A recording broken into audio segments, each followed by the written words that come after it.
계속해서 여러분들 우리 조직신학 중에 지난주에 있어서 이번 주에도 인간론이라고 합니다. 조금 한번 살펴볼 수 있도록 하겠고요. 그래서 지난주에는 하나님의 형상 가진 나라는 그런 제목이었고, 오늘은 이제 반대겠죠. 창세기 3장 속에 있는 나라는 제목으로 잠깐 말씀 나누도록 하겠습니다. 수요일마다 이제 예레미야를 가지고 이제 애같습니다. 조금 말씀 나누고 있는데, 이번 주에 말씀 보면서 참 전도제자가 이런 모습이 되어야 되겠구나. 예레미야의 모습을 통해서 정말로 이렇게 마음에 많이 와닿았던 부분들이 됩니다. 지난주도 이야기했지만은 예레미야는 여러분들 자신을 나라와 민족의 대표자로 세워요. 그래서 쭉 살펴보면은 이스라엘 백성들이 멸망당했습니다. 예루살렘 성이 완전히 무너졌고요. 유다라는 나라는 이제 많은 사람들이 포로로 잡혀가는 부분이 됩니다. 그런데 예레미야 여러분들 너무나 오랜 기간 동안에 이 내용들을 예언한 거예요. 그러면서 회개하라고 돌이키라고 계속해서 메시지한 거죠.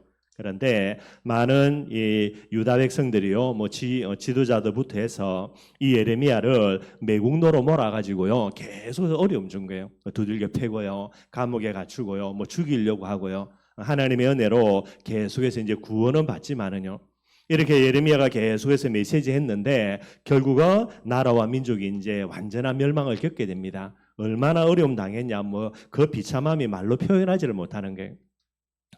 제가 한번 가슴에 손으로 감생하면서 만약에 내가 예레미야라면 어떻게 될까? 100%의 속으로 꼬시다고 그렇게 내가 이야기했는데도 말 안 듣고 하나님의 말씀 거부하더니만은 이렇게 아마 나올 가능성이 많겠죠. 근데 예레미야가 어떻게 하는가? 멸망당한 이 민족의 아픔을요, 자기 아픔으로요 동일시하면서 그 아픔과 슬픔을 두고 애통하고 탄식하게 되는 거예요. 여러분들 하루 이틀 고통당한 게 아니거든요. 아주 오랜 동안에 매국노로 몰아가지고 얼마나 핍박하고 어려움 준지 몰라요. 그런데 예레미야의 말대로 모든 나라와 민족이 완전 망했습니다. 그런데도요, 예레미야가 어떻게 생각하냐? 그 부분들을 동일시해서 나의 아픔으로, 내 슬픔으로 삼고요, 그들을 두고 애통하며 탄식하는 거예요. 울어준다고 얼마나 도움이 되겠습니까? 근데 그 다음입니다. 정말로 제가 은혜 받은 거. 그리고 우리가 전도제자가 맞다라고 할 때에 이 모습 반드시 회복해야 되는 거구나. 정말로 제 마음에 은혜 받은 거예요. 두 번째 예레미야가 어떻게 하는가? 예레미야는 죄 지은 거 없죠, 여러분도. 예레미야는 말씀 선포한 거고요. 이 말씀을 거역한 거는 유다의 죄요, 민족의 그런 백성과 지도자들의 죄가 되는 거예요. 예레미야가 어떻게 하는가? 이 유다의 죄를 자기의 죄로 인정하고요, 유다 백성들의 죄를요 자기가 들고 가서 하나님 앞에 회개 기도하는 거예요. 우리 여러분 현장 우리가 복음 전하는 거 조금 한번 생각해 보면 됩니다. 우리가 현장에서 복음 전하죠. 그 사람들이 복음 안 받습니다. 오히려 큰 소리 칩니다. 하나님 있냐라고요. 그런데 그 영혼을 바라보면서 그가 불신앙하는 불신앙의 죄를요 내 마음에 담고 그 사람을 대신해서 내가 하나님께 회개한다. 이게 예레미야의 모습이 되는 거예요. 복음 전하는 전도 제자인 저와 여러분들에게 가장 먼저 회복돼야 될 거, 이 비밀이 되게 되는 거예요. 여러분들죠? 우리 이제 안 믿는 남편이 많이 계신데, 여러분들의 남편이 여러분들이 아무리 복음 전해도 복음 안 받지 않습니까? 그러면요, 그 부분을 가지고 다르게 생각할 게 아니라, 진짜 복음을 받지 아니하는 그 남편의 죄를요, 여러분 내 죄로 알고 그 남편의 죄를 내가 회개하고 기도한다. 이 중심을 가지고 남편을 가슴에 담는다. 제가 볼 때는 여러분들 예수 안 믿는 남편은 세상에 하나도 없을 거예요, 여러분들. 근데 이 역할을 반드시 해야 되는데, 다른 부분을 보면요, 죄라는 부분들은 반드시 뭐가 돼야 됩니까? 회개되어져야 됩니다. 그리고 그 죄의 배후 역사는 사단의 세력들 반드시 꺾어야 되는 거죠. 근데 본인이 죄인 줄도 모르는데요. 저와 여러분들 꼭 좀 한번 돌아보셨으면 좋겠고요. 이걸로 끝나는 게 아니에요, 여러분들. 죄를 가지고 하나님께 회개하면서요, 이미 멸망당했는데 그것으로 끝이 아니죠. 이 멸망당한 나라와 민족을 위해서 예레미야가 하나님께 중보기도 합니다. 그런데요, 하나님이 예레미야에게 나라와 민족에 주어질 응답을 기도하는 예레미야에게 허락하게 되는 거예요. 그래서 예레미야가 나라와 민족을 대표해서 응답을 받지요. 그게 포로에서 돌아온다라는 게. 그런데 나중에 시간이 지나서 예레미야가 받은 응답대로요, 나라와 민족이 포로에서 돌아오는 그런 일들이 일어나게 되는 거예요. 저와 여러분들 단순히 복음 전하고 들으면 감사하고 안 들으면 그뿐이고, 여러분들 그런 차원이 아니라는 게, 조금 여러분들이 이번 주 예레미야의 모습을 다시 한번 돌아보고요. 이 시대의 전도 제자인 저와 여러분들은 한 가정과 가문의 현장의 영적인 대표자라는 게, 그래서 예레미야처럼요, 그들의 불신앙하면서 하나님 믿지 않는 죄를 누구의 죄로요? 내 마음에 담고 내가 대표로 하나님께 회개할 줄 알아야 되고요. 뿐만 아닙니다. 그들 배후 역사는 사단을 두고 뭐 해야 됩니까? 저와 여러분들은 꺾어야 되는 거죠. 그리고 그 사람들 두고 하나님의 뜻과 계획이 있으니까요. 이걸 두고 계속해서 기도하는 사람, 이게 전도 제자의 모습이 돼야 되는 거예요. 저와 여러분들이 잘하고 있지만은요, 부족한 부분들 조금만 돌아보고 진짜 예레미야와 같은 참된 영적인 대표자로 현장에 설 수 있는 그런 저와 여러분들이 되기를 주님의 이름으로 축원드리겠습니다. 우리 지난주에 있어서 여러분들 인간론에 대해서 몇 가지들 조금 한번 살펴보도록 하겠습니다. 지난주에는 여러분들 하나님의 형상으로 지음받은 인간이다. 그게 이제 제일 중요한 내용이 되게 돼 있고요. 그 다음에 이어지는 겁니다. 하나님의 형상대로 지음받은 인간에게 하나님이 무엇을 주셨냐? 행위의 언약을 주신 거예요. 그래서 행위의 언약 속에 있는 인간이라는 부분들 조금 한번 살펴보겠습니다. 행위의 언약이 뭐냐? 창세기 2장 16절 17절에 나옵니다. 동산 준왕에 선악과와 생명나무를 만들어 놓고요, 하나님이 이 선악을 알게 하는 나무의 실과는 먹지 말고 먹는 날에는 네가 정령 죽는다, 이렇게 말씀하신 거예요. 이걸 신학적으로는 행위의 언약이라 이야기합니다. 행위의 언약의 정의는요, 하나님의 형상대로 창조된 아담과 하나님 사이에 맺은 약속으로 선악을 알게 하는 나무의 열매를 먹지 말라라는 것이죠. 이 명령의 순종 여부에 따라서 영원한 생명 아니면 영원한 사망이라는 결과가 발생하게 되게 됩니다. 그래서 행위 언약을 조금 살펴보면 여기에 세 가지 요소가 있거든요. 하나는 당사자는 누구냐? 삼위일체 되신 하나님과 인류의 대표되는 첫사람 아담과 요 두 사이에서 맺어지는 그런 언약이 되게 됩니다. 하나님 한 분이 아니고요, 삼위일체 하나님이고요, 아담 혼자가 아니라 전 인류, 앞으로 있을 모든 인류의 대표자로 첫사람 아담이 이렇게 행위 언약을 맺게 되는 거죠. 무엇을 약속했냐? 영원한 생명을 약속하는 겁니다. 그 조건이 뭐냐면 절대적인 순종인 거예요. 선악과 나무를 먹지 말라라는 이 하나님의 언약에 절대적으로 순종해야 되고요. 만약에 순종하지 않게 될 때에 형벌이 따라옵니다. 그 형벌이라는 말은 영원한 사망을 이야기하는 거예요. 그래서 육신적인 사망, 언젠가는 죽게 되겠고요. 영적인 사망, 그죠? 하나님의 형상이 떠나버리는 그런 부분들입니다. 그리고 죽고 난 것으로 끝나는 것이 아니라 영원한 지옥이죠. 영원한 죽음까지 포함되어 있는 그런 사망을 이야기하게 되는 거예요. 그리고 이 행위 언약이라는 부분들을 이야기하면서 다르게 보여야 될 게 여러분들, 이 행위 언약에 대한 상징이라 그럽니다. 뭐 비슷한 건데 보정이라는 부분이 있고요. 그게 뭐냐? 생명나무라는 게. 우리가 선악과 나무만 생각하는데 선악과 나무뿐만 아니라 생명나무도 이 행위 언약에 대한 상징성의 의미를 가집니다. 어떤 상징을 가지냐니까 생명의 근원 되신 하나님을요, 생명나무 보면서 늘 기억하라는 게. 그래서 우리의 생명의 근원 되신 하나님, 그 하나님 우리를 창조하신 이런 부분들이 되겠죠. 그리고 생명나무를 보면서 물론 선악과로 인해서 이어지는 거지만요, 영원한 생명, 선악과를 따먹지 않게 될 때 주어지는 결과, 그리고 반대입니다. 선악과 나무를 따먹게 되면 영원한 죽음이라는 거죠. 이걸 무엇을 통해서입니까? 생명나무를 보면서 이걸 늘 기억할 수 있는 부분들이 되어야 되는 거예요. 그리고 여기에 대해서 이제 복음적으로 조금 의미를 설명하면요, 선악과라는 부분들은 인간은 여러분들 임마누엘적인 존재가 됩니다. 하나님과 함께 한다는 게. 함께 한다는 말은 다르게 이야기하면 떠난다는 말이 반대 개념이겠죠. 그러니 여기에 뭐가 있습니까? 경계선이 있게 되는 거예요. 반드시 하나님과 함께 한다, 뭐와 함께 한다는 말은 테두리가 있고 경계선이 있게 되어집니다. 그래서 영적인 경계선이 뭐냐? 그게 선악과가 되게 되는 거예요. 하나님과 함께 한다라고 이야기할 때는요, 선악과를 안 따먹는 부분들이 돼야 되겠고요. 하나님과 함께 하기 싫고 내가 하나님을 떠나겠다, 그러면 선악과를 따먹으면 되게 되는 거예요. 그래서 그 눈에 보이지 않는 하나님과 함께 한다라는 개념의 영적인 경계선이 바로 선악과가 되게 되는 겁니다. 그렇게 여러분들이 이해하시면 되겠고요. 근데 안타깝게도 이 행위 언약 속에 있는 인간이 결국은 범죄하게 되게 되죠. 그래서 인간에게 뭐가 들어오게 됩니까? 죄라는 부분들이 들어오게 되는 거예요. 그래서 두 번째, 범죄한 인간입니다. 여기에서 죄라는 개념에 대해서 조금 한번 살펴봐야 되겠고요.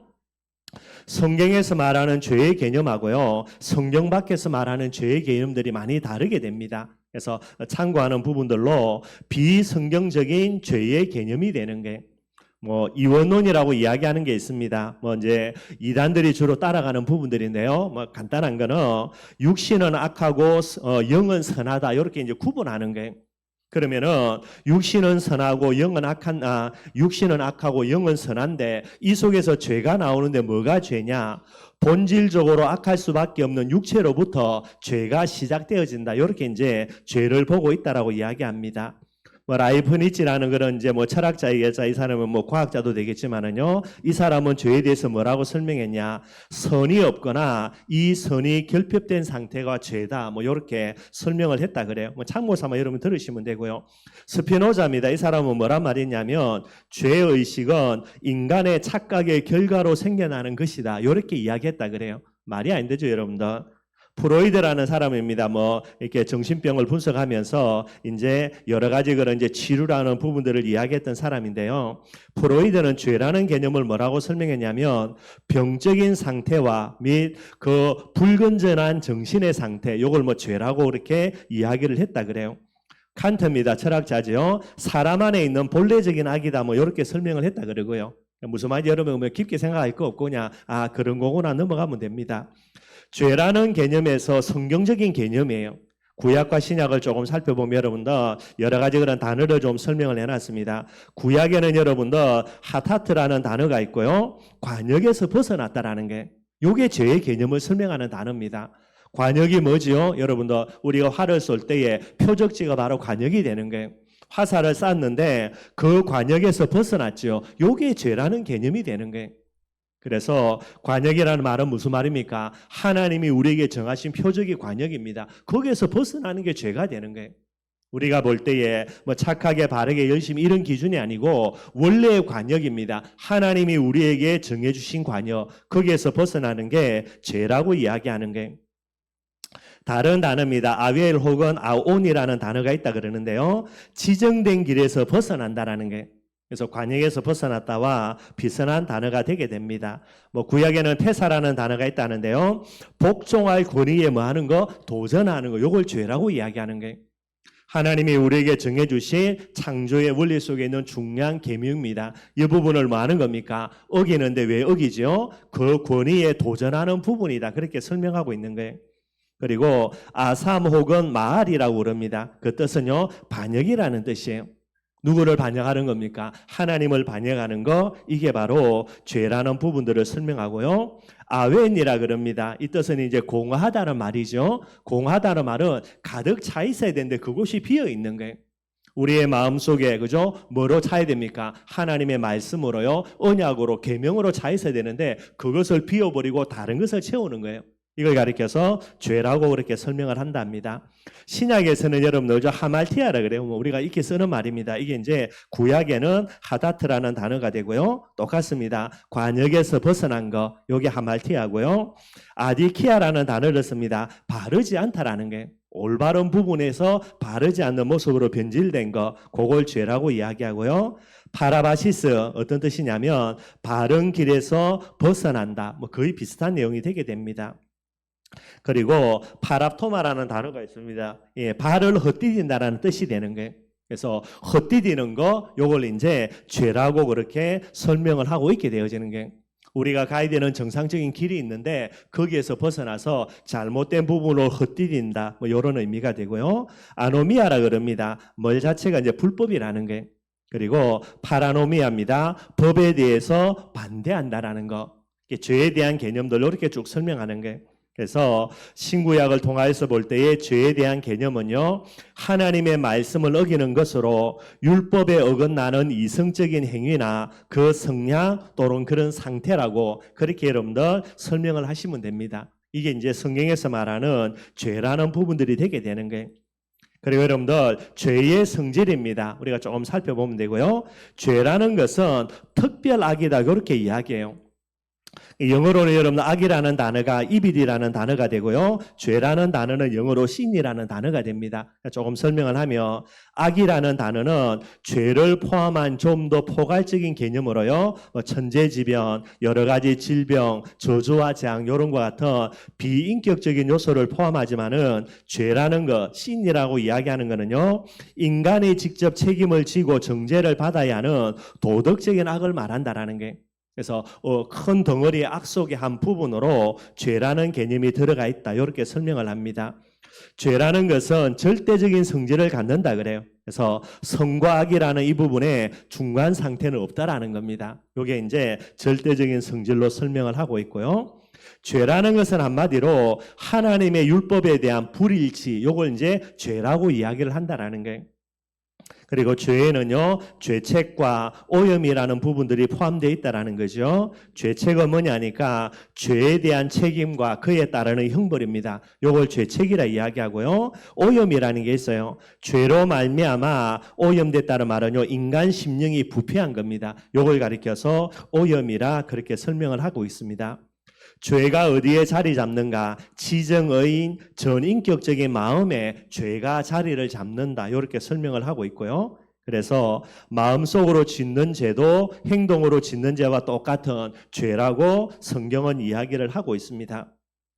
그리고 아담과 하와가 이제 죄를 지음으로 해서 죄가 이제 인간들에게 들어오게 되는데요. 이 죄가 어떻게 되는가? 전가된다라는 게. 그래서 어떤 의미냐면 아담이 지은 죄는 자신뿐만 아니라 모든 후손에게도 사명을 가져주게 되었는데 이를 가리켜서 죄의 전가라 그렇게 이야기를 한답니다. 그래서 이 죄의 전가에 대해서 여러 가지 주장들이 있고요. 여기서 이제 펠라기우스라는 사람이 있는데 한마디로 여러분들 초대교회에 이단의 그런 여러 가지 부분들을 주장했던 제일 대표적인 사람이 되는 거예요. 한마디로 이단이 어떻게 주장하는가? 아담의 죄와 그의 후손들의 죄는 무관하다라는 겁니다. 그래서 후손들의 죽음은 그들 스스로의 죄 때문이다라고 이렇게 이제 주장을 하게 돼 있고요. 로마 가톨릭입니다. 가톨릭은 뭐라고 이야기하냐면 실제적인 죄의 행동은 전가되지 않는다라는 게. 그래서 아담이 지었던 그 실제적인 죄는 후대들에게 전가되지 않고요. 뭐가 전가되냐? 죄악된 상태만 후대들에게 계속해서 전달이 되어진다. 이렇게 설명한다 그래요. 저는 천주교를 다니지 않아서 모르겠는데 이렇게 이야기하고요. 성경에서는 뭐라고 이야기하냐? 아담의 범죄는 전가되어서 모든 사람이 최초의 범죄에 참여한 것과 동일한 결과를 발생시킨다. 이런 견해다라고 이야기를 하고 있습니다. 그런데 여러분들 이 죄가 전가되어지는 이 부분에 대해서 이유를 해서요. 두 가지 견해가 있다 그래요. 모든 후손에게 왜 아담의 죄와 관련이 있는가 그 이유를 설명하는 겁니다. 두 가지를 설명합니다. 한 가지는 실제론이라 그래요. 설명을 드리면 아담의 범죄는 아직 태어나지 않았을 뿐 이미 그의 안에 실제하였던 모든 후손들의 단체적인 범죄이기 때문에 모든 후손들은 아담의 죄와 죄책에 동참해야 된다. 이렇게 이제 주장하는 겁니다. 아담이 범죄하는 그 순간요, 그 아담 속에는 앞으로 태어나는 모든 인류가 포함이 되어 있어서 그래서 이 부분의 죄가 증가되어진다라고 이야기하게 되는 거죠. 뭐가 이게 문제가 있냐면 이 부분을 맞다라고 받아들이면요, 앞으로 태어날 메시아입니다. 예수 그리스도가 죄가 없어야 되는데 이 부분에 이제 문제가 오게 되는 거예요. 그래서 이 이론은 받아들이지를 않게 되게 돼 있고요. 그 다음입니다. 대표론이라 그래요.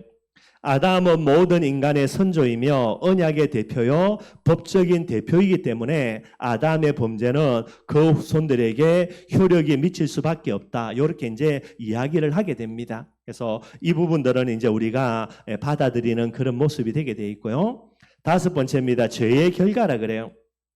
죄의 결과로 하나님과 인간이 단절이 됩니다. 교제가 단절이 되게 되고요. 두 번째, 하나님의 형상을 잃어버리게 됩니다. 그래서 죄로 말미암아 하나님의 형상을 잃어버리기 때문에 뭐를 회복해야 되죠? 하나님의 형상을 회복해야 되는 거예요. 그 하나님의 형상으로 이 세상에 오신 분이 누굽니까? 그게 예수 그리스도예요. 그래서 신약을 살펴보면 예수는 하나님의 형상이라, 그죠? 그렇게 성경의 표현이 되게 되어 있습니다. 그러니 하나님의 형상으로 예수님이 오실 수밖에 없고요. 그러려니 성령으로 잉태되어야 되고 죄가 없는 모습으로 잉태되어야만 되는 거죠. 죄책으로 인해서 일어나지 않은 미래지만은요, 이 부분에서 뭐 할 수밖에 없습니까? 하나님에 대한 공포심들을, 두려움들을 유발할 수밖에 없게 되는 거예요. 그래서 하나님을 떠난 인간은 하나님에 대한 두려움들 느낄 수밖에 없고요. 뭐 하나님 없다라고 큰 소리 쳐도 미래에 대해서 두려움들을 느낄 수밖에 없게 됩니다. 죄의 결과로 사람의 도덕적인 품성들이 뭐 하게 됩니까? 악하게 되게 되는 거예요. 원래는 성선설이 맞죠. 그죠? 하나님의 형상대로 지음 받았으니까. 그런데 아담의 범죄로 태어나는 모든 인간들은 선악설입니다. 악하게 태어나게 되게 되는 거예요. 다섯 번째입니다. 죽음과 삶의 고통들이 죄의 결과로 계속해서 들이닥치게 되는 거예요. 그래서 여러분들 사람은 살아간다 이야기하는데 정확하게 이야기하면 죽어가는 거고요. 저주와 재앙 속으로 계속 들어가게 되는 거예요. 여섯 번째입니다. 인간의 죄 때문에 자연 만물까지도 저주와 재앙을 받게 된다. 이렇게 이야기를 하고 있습니다. 그리고 여섯 번째로요, 죄의 구분들입니다. 우리가 잘 아는 대로 원죄와 자범죄로 구분을 하게 되는 거예요. 원죄의 정의입니다. 사람이 생덕적으로 태어날 때부터 갖고 태어나는 죄적인 신분의 상태를 말한다. 이렇게 설명하는 거예요. 그래서 신분 자체가 뭡니까? 죄인으로, 마귀의 자녀로 하나님을 떠난 채 태어나는 이 비밀을 가리켜서 원죄라 이야기하죠. 원죄의 특징입니다. 죄책과 오염이 포함되어 있고요. 전 영혼에게 부패의 영향을 미치고요. 모든 인간을 전적 무능케 하며 사망의 법에 종속되게 하고요. 그 뿌리에 있어 교만의 형태를 갖는다라고 이야기하는 게 창세기 3장 문제라고 이야기할 때에 원죄라는 부분을 가지고요. 이런 부분들도 설명을 하게 됩니다. 죄책과 오염 포함되어 있고요. 이미 여러분들 전적으로 부패한 상태로 태어나게 되고요. 전적 무능한 상태가 됩니다. 그리고 사망의 법이죠. 사단의 손에 장악되어져 있고요. 그리고 그 뿌리 깊은 곳에 이미 뭐가 됩니까? 교만이라는 것들을 가지고 태어날 수밖에 없는 부분이다. 이렇게 이야기하는 거고요. 그 다음에 자범죄라 이야기합니다. 우리 교회에서는 자범죄라는 단어를 쓰고요. 천주교에서는 본죄라는 단어를 씁니다. 교회에서도 본죄라는 단어를 어떤 단체 쓰기는 쓰지만 그렇게 이해를 하시면 되고요.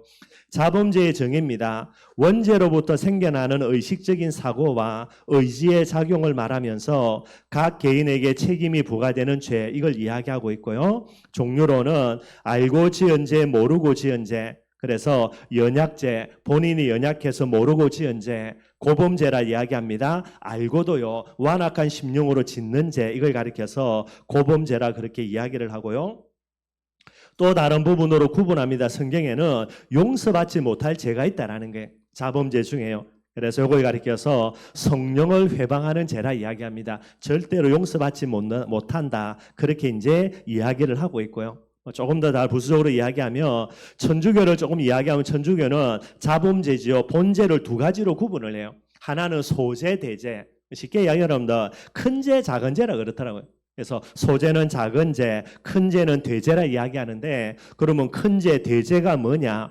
아마 이제 자기들끼리 이야기해 놓으면서 7가지 중대한 죄가 있다 그러면 십계명 속에서 이제 조금 파생이 되는가 봐요. 그건 알 필요 없고요. 이걸 왜 설명을 드리냐면 소죄는 어떻게 용서받냐? 세례를 받을 때에 용서받고요. 그다음에 성찬 예식을 통하여서 소죄는 용서받는데 이렇게 이야기를 해요.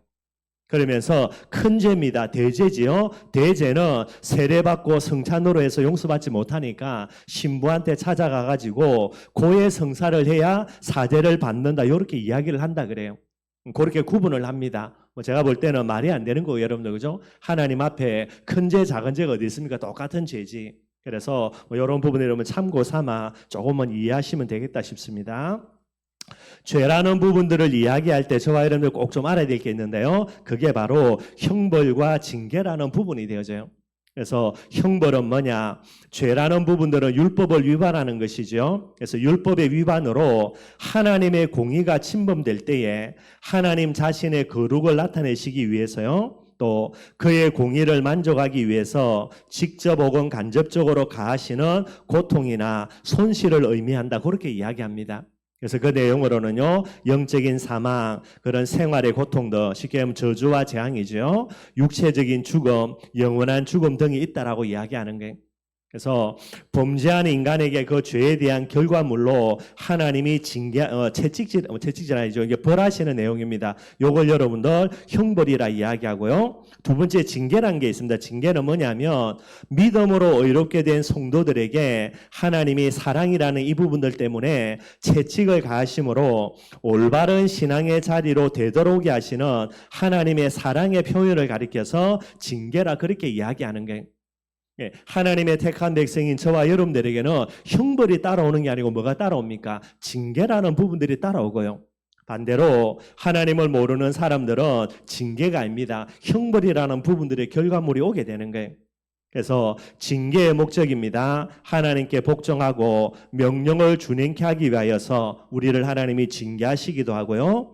그의 거룩하심에 참여하도록 하기 위하여서 우리를 징계하시는 겁니다. 그리고 의와 평강의 열매를 맺도록 하기 위하여서 우리를 징계하시게 되게 되는 거예요.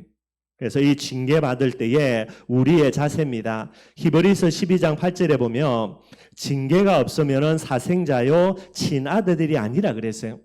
우리가 죄를 짓는데도 하나님이 우리를 징계하지 아니한다라고 하면요, 저와 여러분들은 택한 백성이 아니게 되는 거죠.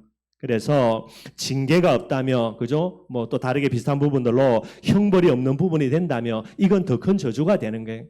제일 큰 저주가 뭐냐? 예수 안 믿는데도 잘 먹고 잘 사는 사람, 이거보다 더 큰 저주가 없어요, 여러분들. 그러니 이 부분 여러분들 꼭 기억하셔야 되고요. 우리가 예수를 그리스도로 믿기 때문에 우리에게는 하나님의 징계가 있어야만 되고 징계가 없을 수는 없는 부분들이 됩니다. 쉽게 이야기하면 여러분들의 자녀들이 계속해서 악한 길을 걸어가는데 계속해서 가만히 둔다. 그건 여러분들 엄마가 아니고 아빠가 아니죠, 여러분들. 잔소리해야 되고요. 잔소리해도 말을 안 들으면 어떨 때는 어쩔 수 없이 매라도 들어야 되는 게. 그거는 여러분들 이 아이를 망하게 하려고 하는 게 아니라 사랑하기 때문에 하는 부분들이 되는 거예요. 뿐만 아닙니다. 히브리서 12장 5절에 보니까 징계를 경히 여기지 말고 꾸지람을 받을 때에 낙심하지 말라라는 게, 하나님이 우리를 징계하실 때에 이 부분들을 무시하면 안 됩니다, 여러분들. 계속해서 무시하고요. 끝까지 악한 길을 걸어간다. 그거는 말이 안 되는 거고요. 두 번째로 이런 여러 가지 하나님의 징계가 임할 때에 그것 가지고 낙심하면 안 되는 거예요, 여러분들. 하나님이 나를 사랑하시기 때문에 허락하시는 부분들이 되게 되는 거예요. 욥기 5장 17절에도 뭐라고 이야기하고 있냐면 하나님께 징계받는 자는 뭐가 있다고요? 복이 있다라는 거예요. 하나님이 우리를 사랑하시고 우리가 하나님의 택한 백성이기 때문에 하나님이 우리를 채찍질하는 겁니다. 그게 복이라는 거예요. 그래서 그렇기 때문에 너는 전능자의 징계를 업신여기지 말라라고 이야기하고 있는 겁니다. 우리가 성령인도 잘 받는 부분들도 있지만은요, 성령인도 못 받을 때에 올바른 길로 되돌리기 위하여서 하나님의 징계가 있다라는 게 무시해서도 안 되고 그것 때문에 낙심해서도 안 되고요, 그걸 업신여기도 안 됩니다. 반드시 하나님의 사랑의 표현으로 알고요, 계속해서 우리가 하나님 앞으로 나아가는 이 비밀들을 꼭 누려야만 되게 되는 거고요. 인간론에 관련된 부분들, 특별히 이제 죄라는 관련된 부분들을 조금 말씀 나누어 봤습니다. 오늘 우리 본문 말씀을 가지고 여러분들 창세기 3장 속에 있는 저와 여러분들에 대한 바울의 설명입니다. 반드시 우리가 이 부분들을 마음속에 담아야 되는 거예요. 그래서 오늘 1절에는 뭐라고 이야기하고 있습니까? 그는 허물과 죄로 죽었던 너희를 살렸다라는 게, 허물과 죄입니다. 죄 문제죠. 죄 문제로 결과로 어떻게 되었냐? 우리가 죽었다라는 게 바울이 이야기하는 겁니다. 바울은 여러분 구약에 정통한 여러분들 율법학자거든요. 그러니 창세기 2장에 남아있는 이 부분들을 정확하게 알고 있는 거예요. 분명히 선악과 나무를 따먹으면 죄를 지으면 죽는다 그랬는데 안 죽었죠, 여러분들. 근데 바울의 표현입니다. 뭐라고요? 이미 죽었다라는 게, 뭐가 죽어 있는 겁니까? 영이 죽어 있는 거예요. 이게 바울이 봤던 부분들입니다. 지금도 여러분들 정확하게 우리가 봐야 됩니다. 하나님을 모르고요, 예수 그리스도를 모르는 사람들 살아있는데 어떤 겁니까? 영적으로 죽은 시체라니까요. 그래서 이 부분들을 바라보면서 바울이 이야기하는 건 어떤 문제입니까? 하나님을 떠난 문제라는 게.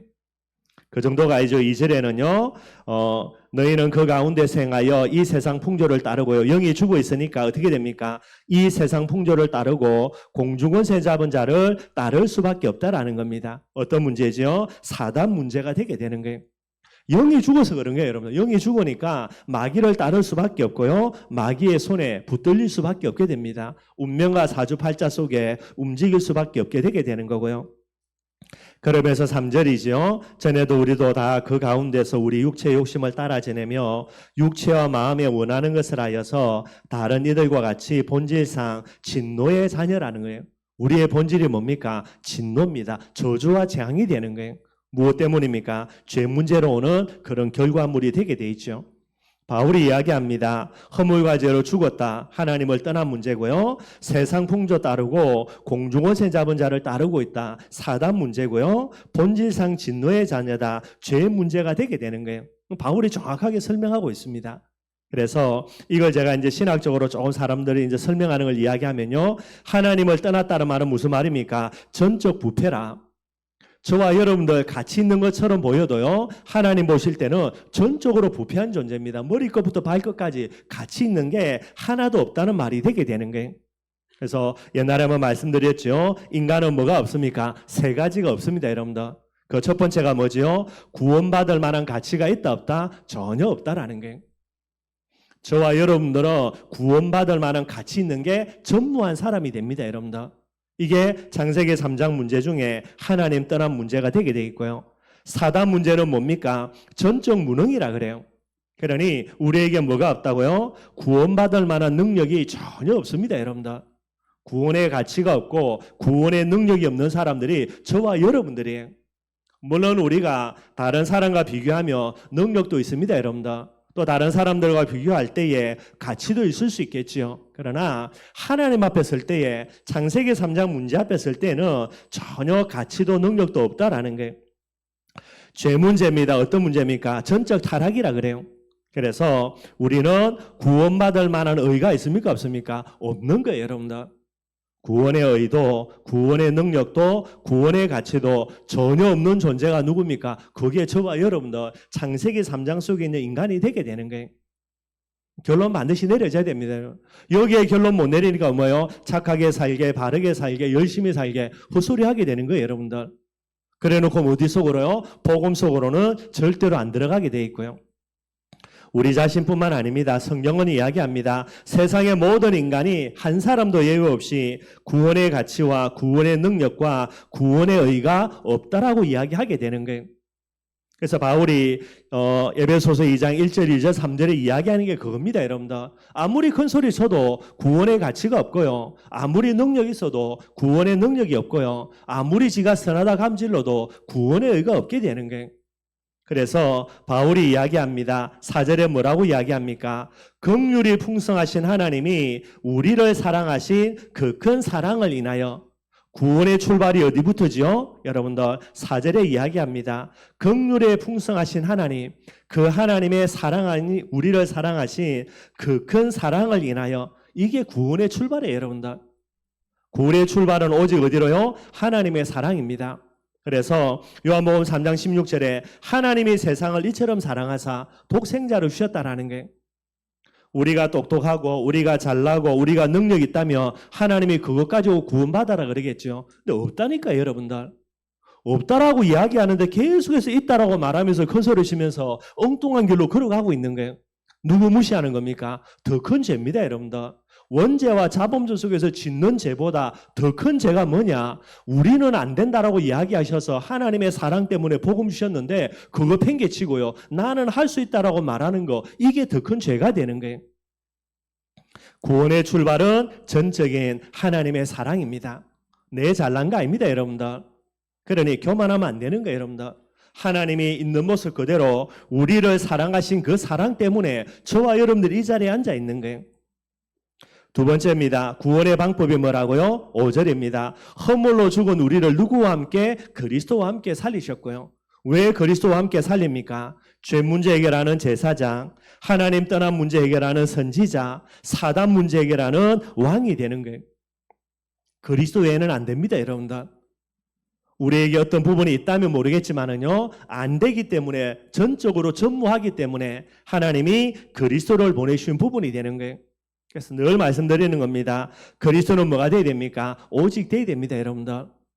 안 된다니까, 여러분들. 우리 안에는 어떤 것도 안 되는 거예요. 그래서 하나님이 예수 그리스도를 보내주셨습니다. 우리의 마음속에 오직 예수 되어야 되고요. 이 오직뿐만 아닙니다. 뭐예요? 됩니까? 완전 예수 되어야 되는 거예요. 여러분들이 어떤 문제를 만나도요. 예수님은 완전한 그리스도입니다. 모든 문제 다 해결하신 거예요. 뿐만 아닙니다. 오늘뿐만 아니라 언제까지요? 죽을 때까지 이 예수는 우리에게 뭐가 되어야 됩니까? 영원한 예수가 되어야 되는 거예요. 내게 구원받을 능력과 의와 가치가 없다라는 이 전무함의 비밀들을 고백하면은요, 오직 예수로, 완전 예수로, 영원 예수로 이렇게 가질 수밖에 없게 되는 거예요. 그런데 인간이 그죠? 예수 외에 다른 데도 구원의 방법이 있다. 다양한 예수 이야기하고요. 그 예수가 불완전하다 이야기하고요. 그 예수를 여러분들 자기의 상황 따라 오늘은 붙들고 내일은 안 붙들고 이게 여러분 얼마나 큰 죄인지 몰라요, 여러분들. 반드시 비밀 기억했으면 좋겠고요. 그래서 구원의 핵심이 뭐가 되는 겁니까? 바울이 이야기하는 겁니다. 너희는 무엇으로요? 은혜로 구원을 받은 것이라. 구원의 핵심이 구원의 핵심. 다른 것이 아닙니다. 행위가 아니라니까. 행위로는 절대로 안 돼요, 여러분들. 그게 하나님의 진단입니다. 그래서 우리에게 뭐 이야기합니까? 복음을 주셨는데 하나님의 사랑으로 인하여서 예수 그리스도의 복음을요, 제일 중요한 특징이 은혜라는 부분들이 되게 되는 거예요. 은혜로 구원받았습니다. 은혜 아니면 안 되기 때문에 하나님의 은혜로 구원을 받게 하시는 이런 비밀들을 하나님이 허락하시게 되게 되는 거예요. 저와 여러분들은 일평생에 뭐 해야 됩니까? 오직 하나님의 은혜, 전적인 하나님의 은혜입니다. 이건 늘 기억해야 되는 거예요. 이게 창세기 3장 속에 있는, 그래서 창세기 3장 속에 있는 우리를 하나님이 진단하시고요, 내린 해답이자 그 결과물이 되게 되는 거예요. 이 속에 저와 여러분들이 있어야 되게 되는 겁니다. 그래서 오직 예수라는 또 완전 예수, 영원 예수 이 비밀들 늘 마음속에 저와 여러분들이 진짜 품어야만 되게 되겠죠. 말씀 결론 맺도록 하겠습니다. 제가 제일 중요하게 말하고 또 전달하는 그런 내용 중에 하나입니다. 전도 제자인 저와 여러분은 어떤 사람 되어야 됩니까? 은혜의 사람 반드시 되어야 돼요. 저와 여러분들이 은혜의 사람이 안 된다. 그 사람은 여러분들 제일 불쌍하고 어리석고 연약한 사람이 되게 되는 거예요. 여러분들 기억하셔야 되고요. 고린도전서 15장 10절입니다. 그러나 내가 나된 것은 하나님의 은혜로 된 것이다. 바울의 고백이 되게 되는 거예요. 여러분들 전도제자를 하나님의 은혜의 사람으로 부른 게 100% 맞죠? 그죠? 은혜하면 안 되기 때문에요. 그럼 여러분들 이걸 가만히 생각해 보면요. 그러면은 짐승들은 어떻게 됩니까? 하나님의 은혜 없어도 살 수 있도록 만들어 놓은 거예요. 전에도 말씀드렸던 대로요. 그러면은 지금 불신자들, 하나님 안 믿고 사는 사람들, 이 사람은 어차피 짐승이니까 영적으로 보면 이 사람들은 하나님의 은혜가 없어도 살 수 있다니까, 여러분들. 근데 구원받기로 작정된 은혜의 사람으로 부름받은 저와 여러분들, 우리 과거 돌아보면요, 은혜 없이 살 수 있습니까? 없습니까? 안 된다니까, 여러분들. 그래서 하나님이 우리를 은혜를 주신 부분들을 가지고 구원을 받아서 오늘 이 자리에 있게 되는 거예요. 이게 가장 중요한 비밀이에요. 뭐 다른 사람들은 예수 안 믿어도 은혜 안 받아도 잘 먹고 잘 사는데 구조가 그렇다니까 그렇게 만들어 놓은 거예요. 우리는 안 그렇습니다, 여러분들. 그러니 저와 여러분들이 전도제자로 복음의 비밀을 가지고 우리의 남은 생에 언약의 여정을 걸어간다 할 때에 제일 중요한 개념으로요, 나는 은혜의 사람이구나 다 마음속에 결론을 내려야 되는 거예요. 은혜의 사람으로 제가 늘 말씀드리는 건 4가지죠. 첫 번째는 뭡니까? 은혜를 아는 자가 되어야 됩니다. 다른 사람은 다 여러분들 은혜를 잊어먹는다 하더라도요, 전도제자인 저와 여러분들만큼은 죽을 때까지 뭐 기억해야 돼요? 은혜를 잊어버리면 안 돼요. 망각하면 안 된다니까요. 하나님의 은혜, 어떤 은혜입니까? 예수를 그리스도로 우리에게 주신 은혜예요. 제가 늘 말씀드리는 거죠. 예수 그리스도가 지금까지 내가 받은 은혜 중에 또요, 앞으로 받을 은혜 중에 가장 중요한 최고의 응답이에요. 그 은혜를 받아놓고 여러분들 그죠? 다른 은혜 조금 못 받는다고, 경제적으로 응답받는 이 은혜 조금 못 받는다고, 건강하게 살지 못하면서 조금 질병에 고통당한다고, 내 자녀들이 내 뜻대로 조금 안 되어지는 이런 부분에 은혜가 안 된다고, 그죠? 우리가 낙심하고 실망하고 하나님께 원망 불평한다. 진짜 말이 안 된다라는 게 은혜를 아는 사람의 특징입니다. 이미 우리에게 허락하신 최고의 은혜, 예수가 그래서 이 은혜 가지고요, 내 뜻대로 안 되고 실제로 죽음과 저주와 재앙 속에 들어간다 하더라도 그 은혜 기억하고 뭐 할 줄 알아야 돼요? 감사할 줄 알아야 되는 거예요. 그게 어떤 은혜입니까? 진짜 주시는 하나님의 은혜 맞아요, 여러분들. 하나님은 예수가 그리스도라는 은혜 속에 이런 모든 은혜가 다 포함이 되어 있습니다, 여러분들.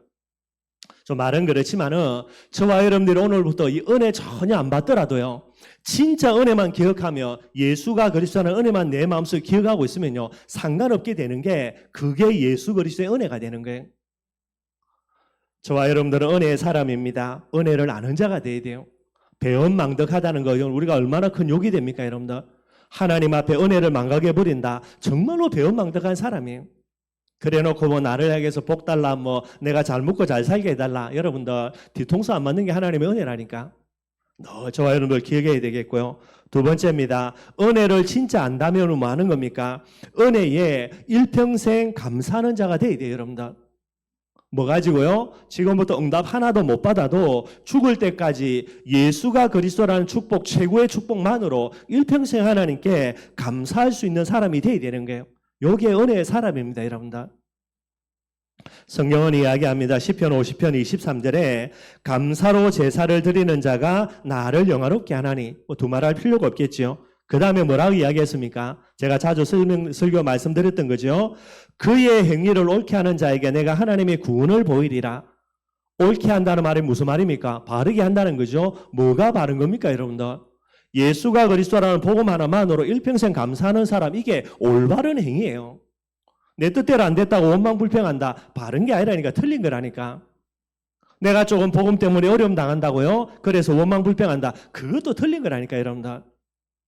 은혜의 사람의 올바른 행위는 뭡니까? 응답이 오든 안 하든, 그죠? 어려움이 있든 없든, 내 뜻대로 돼도 안 해든, 그게 중요한 게 아니고요. 복음 하나만으로 일평생에 감사할 줄 아는 사람이 돼야 되는 게, 이게 은혜의 사람입니다.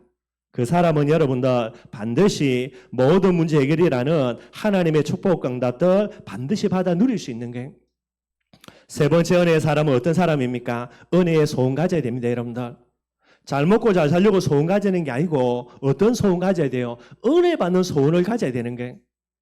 바울이 디모데에게 이야기합니다. 너는 어떤 사람 되라고요? 디모데후서 2장 1절에 다른 거 신경 쓰지 말고 은혜 가운데서 제일 강한 사람이 되라는 게.